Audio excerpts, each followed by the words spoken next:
கனிம வளங்கள் முழுக்க முழுக்க இந்தியாவின் குப்பை தொட்டி, உலகத்தின் குப்பை தொட்டி இந்தியான்னா இந்தியாவின் குப்பை தொட்டி தமிழ்நாடு.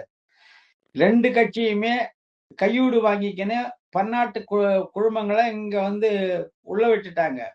அது water pollution, soil pollution, air pollution.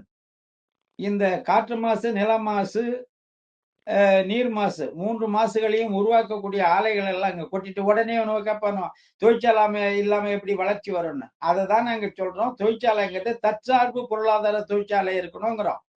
மண்ணை மாசுபடுத்துறது இருக்கக்கூடாதுங்கிறோம். ஆற்று நீர் முழுக்க இன்னைக்கு மாசுபட்டு போச்சு. அப்ப ஒரு பக்கம் தொழிற்சாலைங்கிற முறையிலையும் நம்ம பாதிப்புக்கு உள்ளாயிருக்கோம். நம்ம மண் மலடுத்தன்மை விட்டுட்டுது. இன்னொரு பக்கம் கனிம வள கொள்ளைகள். இந்த கேடுகளை எல்லாம் ஓரளவுக்காக தடுத்து நிறுத்தி மீண்டும் பழைய சீர்நிலைமைக்கு கொண்டு வரணும்னு பேசும் பொழுது நீங்க அதை நக்கல் அடிக்கிறீங்க, நையாண்டி அடிக்கிறீங்கன்னா மாடு மேய்க்க சொல்றான்னா கோபம் வருமா வராதா?